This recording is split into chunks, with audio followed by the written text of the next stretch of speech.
Well, that's the way I'd like to do my murders. Short, sharp, and efficient. But reading about murders is a different matter. We most of us like a good murder story, but the more we read them, the more we look for something unusual. Now, I want to tell you about 3 unusual murder stories. Well, one's what we call a straight whodunit. We'll come to that in a second. But I'd like to start with what I hope you'll find is a very strange story indeed. It's about a painting in a public art gallery.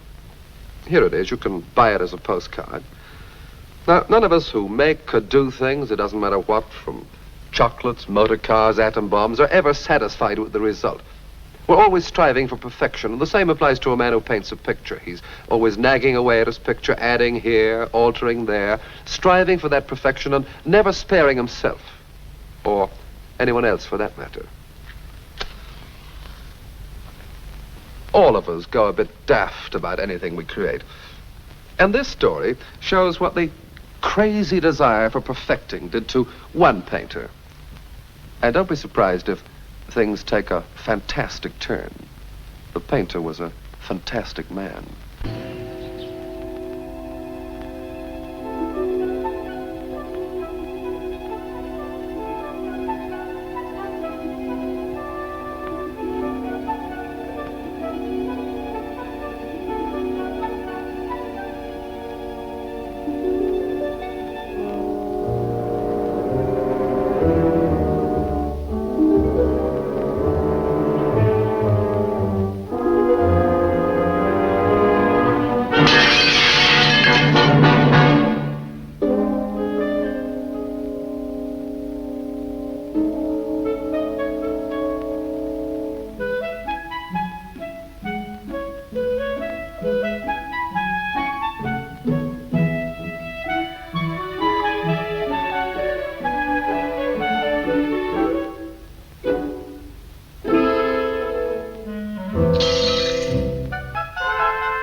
West Wing with its priceless collection of costumes, jewels, and musical instruments, we come to the last room on this floor of our extended tour of the museum. This is the Malaby Room, the bequest of the late Joshua and Mrs. Malaby.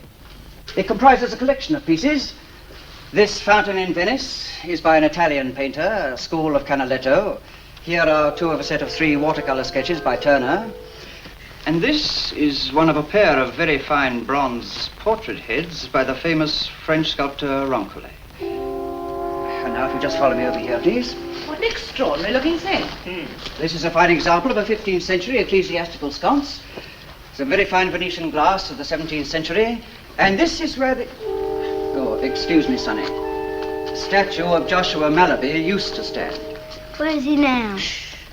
Now, these are works from various countries, most of them by established painters of the late 18th to the late 19th centuries, and some of them unidentified. Now, as our time is running out, I shall not be able to dwell on all the objects in this room. It's my suggestion, therefore, that we devote our remaining moments to the chef-d'oeuvre of the collection. I refer to this very interesting painting. On the plaque, you will see landscape, artist unknown. Now, for all that, it's the most... just go through there and turn to the right. It's the most intriguing work of the collection. This unknown artist has achieved a masterpiece of the mysterious, of the macabre even. Yes, very interesting.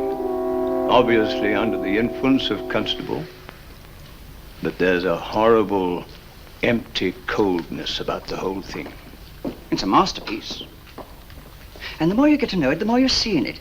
It wasn't until the other day that I realized there was that little branch of wood on the path. Well, if you follow the others, you'll find the exit just through that arch. Thank you. Good afternoon, sir. Oh, good afternoon. And thank you.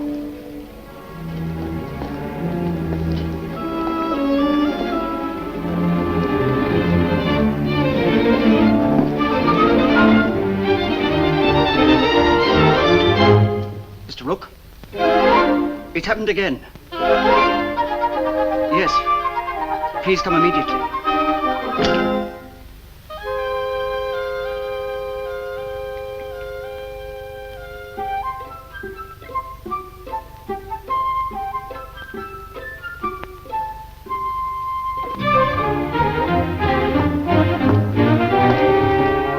Is it the glass in the landscape? Yes, Mr. Rook.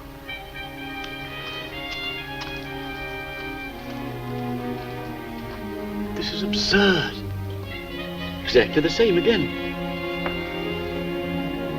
It isn't damaged, thank goodness. But how in heaven's name does it happen? In broad daylight, too.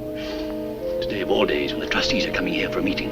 Who does these things? Didn't you hear a noise or anything, Jarvis? No, I didn't hear anything, sir. I've only just noticed it.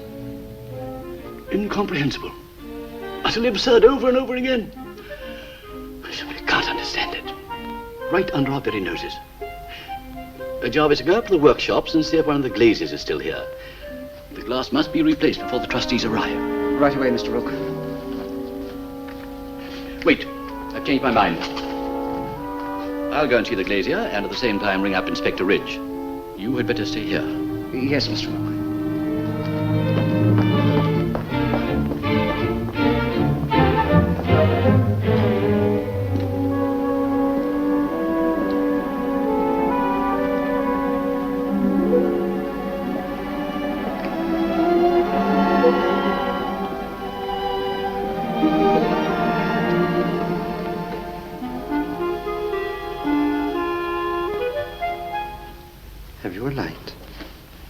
Oh, you're not allowed to smoke in here, sir.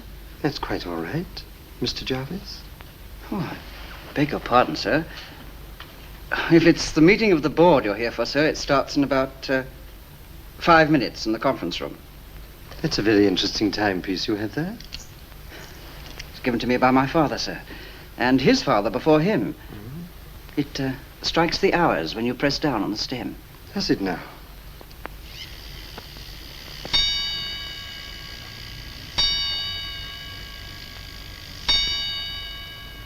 Well, fancy that. Yes, it's quite a rare old piece. Are you, connected with the museum, sir? Yes. Boy. I beg your pardon, sir. I didn't recognize you. You must be one of the trustees. Master. Have you been in here long, sir? Well, what I mean, sir, is, were you in here when I brought Mr. Rook in? Oh, the little pompous man. Yes, I was here. Well, then you were here when the glass was broken. Did you see who did it, sir? Sit down, Mr. Jarvis.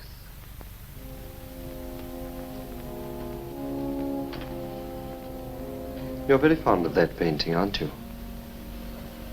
It's the finest painting to come into this museum since I've been here, sir. And you've been here a long time.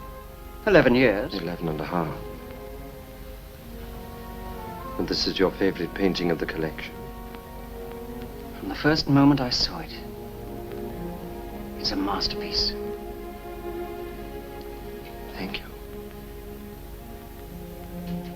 You find it very beautiful? Well, not beautiful. Intriguing. That house, planted there in that desolate waste. I'd like to know more about it. I'd like to know if anyone lived there. You mean it might be a deserted house? Well, yes.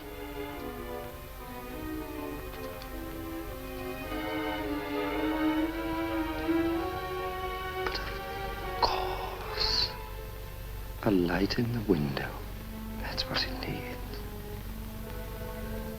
Then we'll really know people live there. Won't we, Mr. Jarvis? You're a very observant man. And think of another thing. Think what a light in that left-hand window would do for the composition. It would set a focal point for all those diagonal lines that sweep from corner to corner. A light must be placed in that window.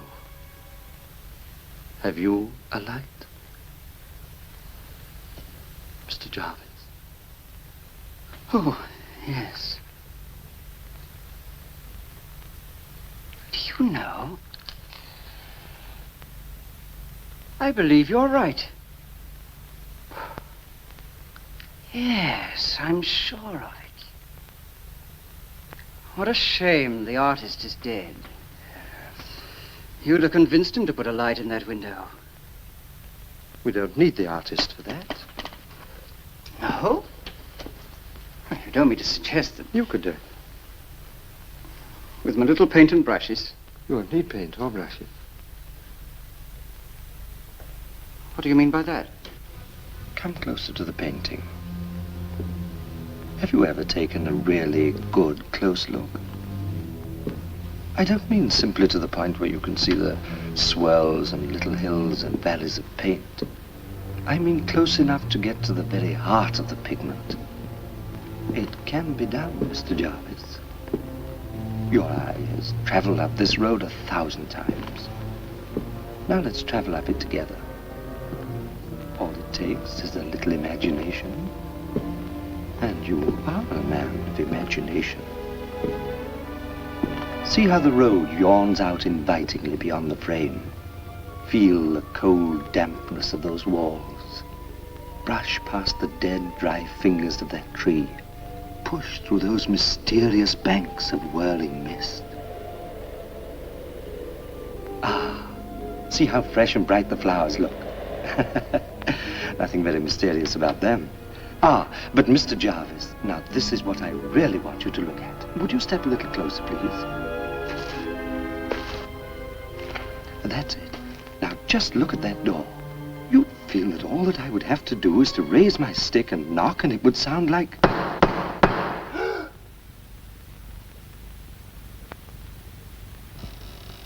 But what...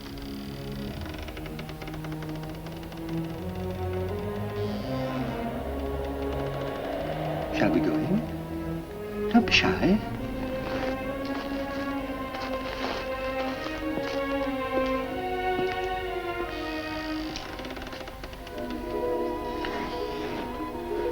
This is my home.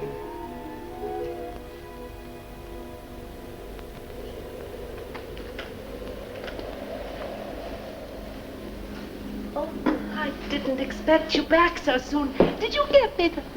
Oh, there's someone with you. This is Mr. Jarvis.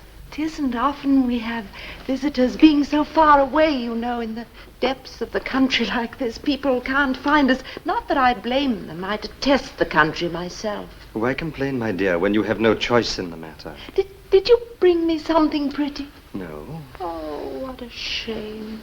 I do so like pretty things. Do come in, Mr. Jarvis. There are a lot of things I want you to see. Well, did you get me any fruit? This good woman continues to delude herself with the notion that I can find fresh fruit in a museum. No, my dear, I did not. Please sit down, won't you? We have everything for the punch but the fruit. I don't suppose you found any candles. No, but we have got some matches. Haven't we, Mr. Jarvis? Oh, dear, what's the good of matches without candles? But there is a candle. You see, we've absolutely none of your modern conveniences here, Mr. Jarvis. No electric light, no gas cooking, that sort of thing. We've got nothing of that here. We don't even possess a flint. We still have an excellent cellar, thank heaven. A flint would come in very handy. I do so hate the dark. Of course, there is someone here who has a flint, but he's so possessive with it, he won't let anyone else use it. What, my dear? I say, isn't that the Turner missing from the... Of course. How else should I furnish my walls? This is a portrait bust in bronze by Rancoulé. One of a pair, you may remember. An early ecclesiastical sconce, a very fine piece of work. And over here, we have some really lovely examples of early Venetian glass. And this... Joshua Mallaby. Joshua Mallaby. I had quite a job getting him in here. Yes, and actually we have to forage for the barest necessities. Cigarette? Oh, I'm so sorry, Mr. Jarvis. You see, I have to collect mine out of the litter baskets in the museum. You wouldn't happen to have a whole one on you, would you? Oh, yes, I think so. Thank you. Have you a light?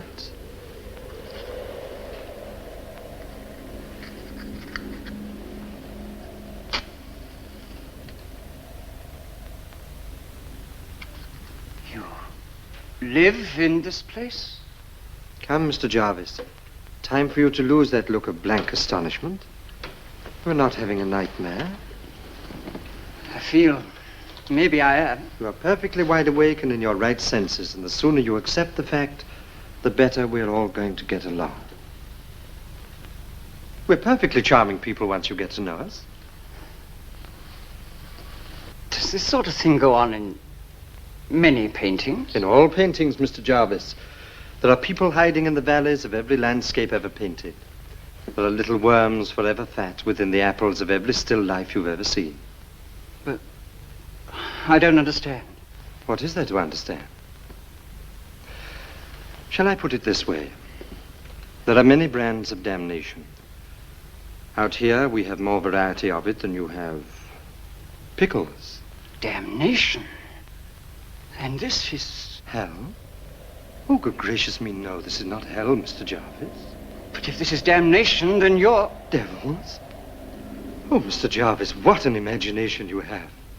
If we were devils, would we have to borrow your matches? Devils carry their own combustibles. Hellfire and brimstone, that sort of thing.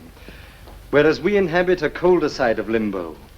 In our section, one shivers in an eternity of coldness. Cold rooms, cold landscapes. That is our damnation. Quite simple, and believe me, quite terrible. You're always so cold. Cold? Cold-blooded, Mr. Jarvis. This is the coldest, darkest painting I've been sent to yet. Last time I was with some Russian gypsies, and I thought that was bad enough with the winds blowing and the wolves howling. It isn't fair, you know. They really should move me again. Move? Oh, I don't get moved. You see, this happens to be my painting. My last. I never really finished it. You painted it? Then you must be... Dead? Yes.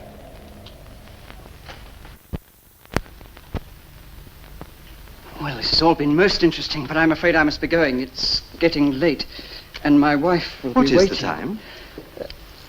Oh, my dear chap, you've got plenty of time. But now, do come along. There are so many things I want to show you. Now, this I got out of the Dutch collection. Its disappearance created quite a furore. Oh, it's before your time, I think. I seemed... Yes. Now, I can't quite remember which room I found this bronze in. Of course, what I usually do is to pay one of my little visits when a new shipment comes in. That way, nobody ever misses anything. I suppose there are certain advantages to living in a museum. One can pick up almost anything. Anything, that is, except matches. Matches and candles. And occasionally I just lift something off the wall or out of a case, and then there's the very devil of a row. And I'm convinced we must move that Fragonard. It's inches too high. Of course. Don't you think so? I'm afraid I... Oh! Ingenious, isn't it?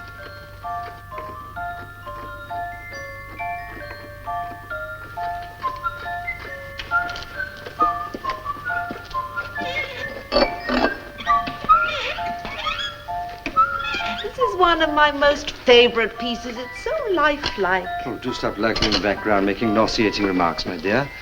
This is a Raphael. Now, this is modern, but good, I think. Very good. It was done by a friend of mine, a Mr. Snyder. He really does do quite extraordinary work. Very lifelike. This is a very fine Holbein. This is a Rembrandt. And this is Mr. Snyder. Well, well, what do you want? Mr. Snyder also lives here. Unfortunately, Beggars can't be choosers. I go where I'm sent. the housing shortage is quite universal, Mr. Jarvis. We must all play our part. Don't think I like it any more than they do. If I had my way, I'd still be living like a king in that Valesky painting round the corner. I brought this with me from there. Much nicer people. Had somewhere to work there. Why I had to move out of that one, I'll never know. You know perfectly well why you had to move. You were getting to like it. The food here is terrible. This woman is the worst cook in the museum. Why don't they send her over to the French wing for a few lessons in how to cook a lamb chop?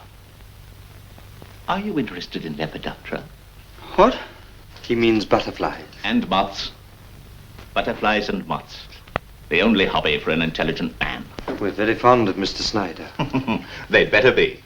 I own the only candle and the only means of lighting it. If I go, I take it with me. Wouldn't like that, would you? Now, that's precisely what we're here for, Mr. Snyder. It's getting dark, you know. Don't touch that. I don't want it lit yet. If they don't watch their manners, know what I do? I don't let them light the candle at all. They have to sit round in the dark all night long. May we have your matches, Mr. Jarvis? Matches? Oh, yes, Mr. Jarvis, do let us have your matches. I do so hate the dark. Your matches, Mr. Jarvis?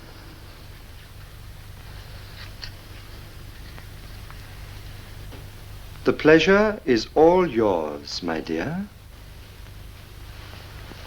Matches, matches? What is everybody talking about? It's empty. What? No matches.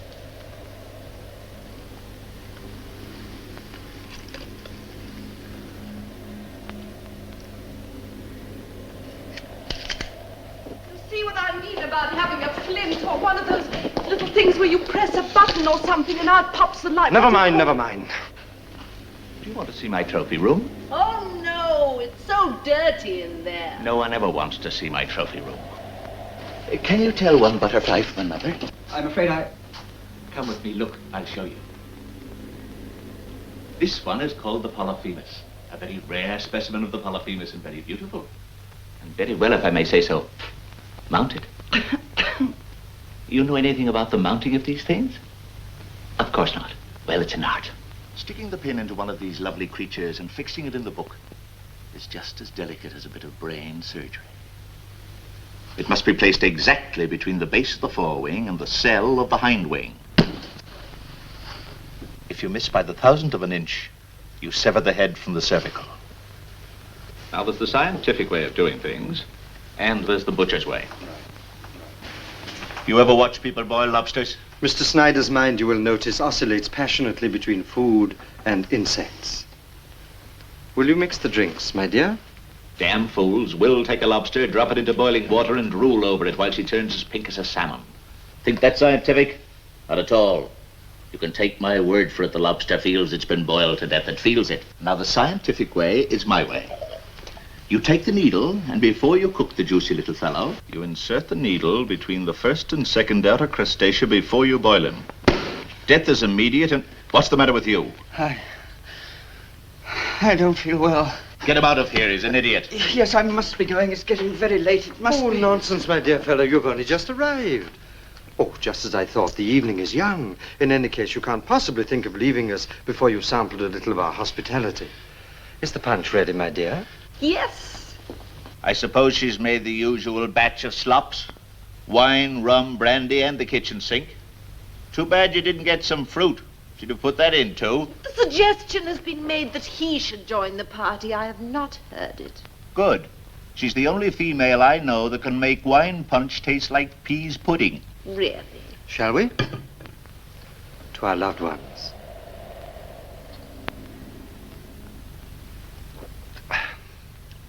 You're improving, my dear. Very effective. Perhaps a little more brandy next time. A little less peas pudding. You really must do something about that man. At least make him light the candle. How's the drink, Mr. Jarvis? It's very good, sir. One of those polite idiots. What a generous person you are, Mr. Jarvis. I can think of only one way to repay your kindness, and that is to ask you to stay here as our guest. Oh, no. Please don't thank me. It's perfectly all right. I'm glad to do it. No, I really must be going. First, he graciously presents us with his last match, and then, without so much as a by your leave, he makes me a present of this watch. A family heirloom, too. Oh, really, Mr. Jarvis, you are too kind. He didn't give me anything. But, Mr. Snyder, you don't know how very wrong you are. Mr. Jarvis has brought you the most precious gift of all. The gift supreme. The thing you have waited for so long. Huh? Mr. Jarvis has brought you himself. What are you talking about? For your trophy room, Mr. Snyder. You mean? I'm sorry you didn't have the opportunity to see Mr. Snyder's trophy room. He has some astonishing things in there. He's quite a taxidermist. Allow me. And you should be a little more careful about what you drink in other people's houses. You were warned that this good lady is not to be trusted with alcoholic beverages. Satisfied, Mr. Snyder?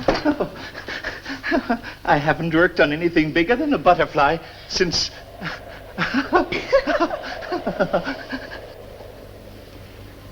What a pretty tie pin. Go away. There's just one thing. Put that candle down. You can't light that candle. Nobody lights that candle but me. Then you light it, Mr. Snyder, and I will put it in the window. Once and for all, that candle's going to be where I want it and nowhere else. I need that candle, Mr. Snyder. I need a candle in the window to perfect my painting. Perfecting all the time. No, there's too much perfection around here. I won't do it. Right, Mr. Snyder. No candle, no Mr. Jarvis.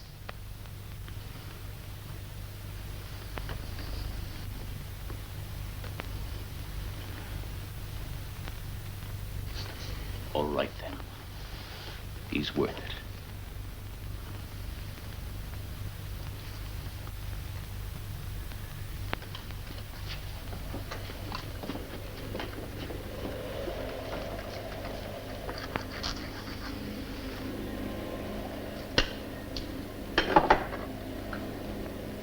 This is magnificent.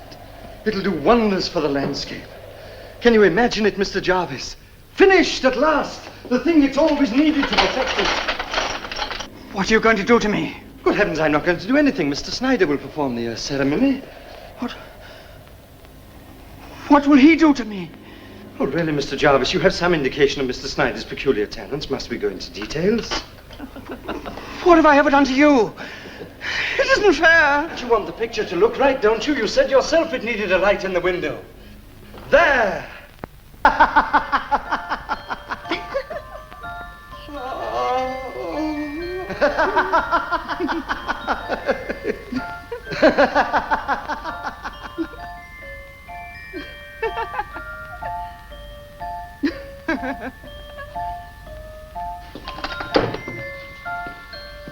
And when you finish work, Mr. Snyder, you'll put the candle in the window. That window. Yes, that's the place for it, I'm sure of it. He won't be ready for another few minutes. What will you do? Huh? What will you do? All right, all right. I'll put the candle in that window. Excellent.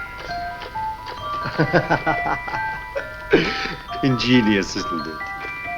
I'll go outside now. I must see the effect. Oh, my friend, you don't know what this means to me. A light in the window.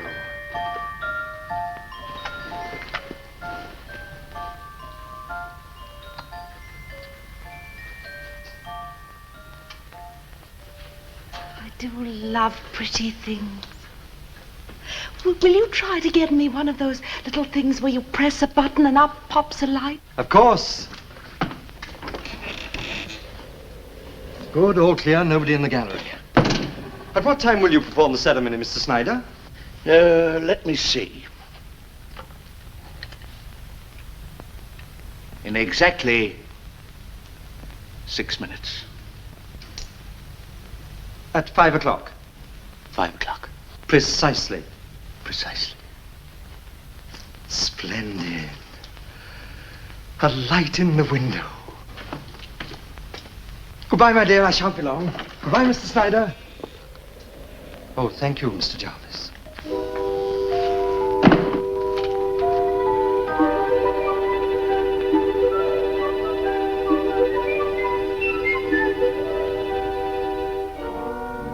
they put the glass back, had they?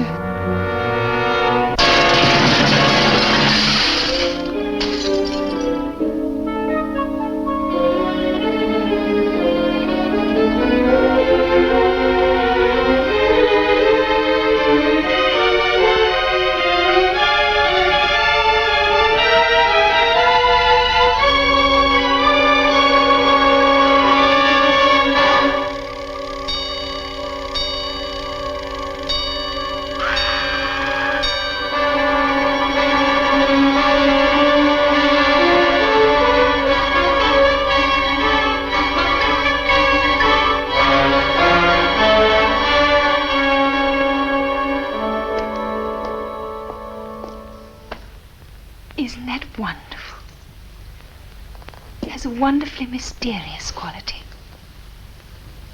That light in the window makes you wonder just what sort of people would live there.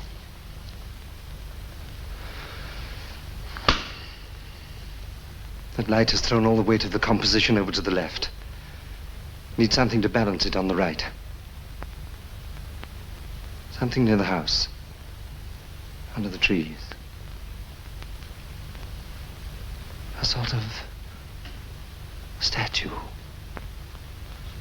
That's what it needs. A very delicate statue. With the light just... Yes, perhaps you're right.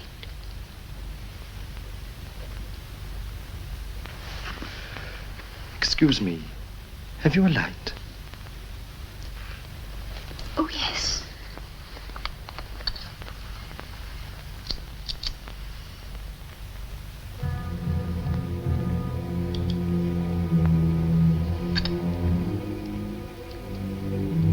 It's very beautiful.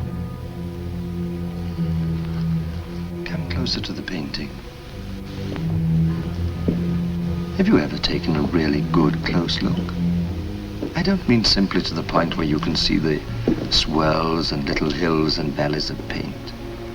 I mean close enough to get to the very heart of the pigment. It can be done, you know. All it takes is a little imagination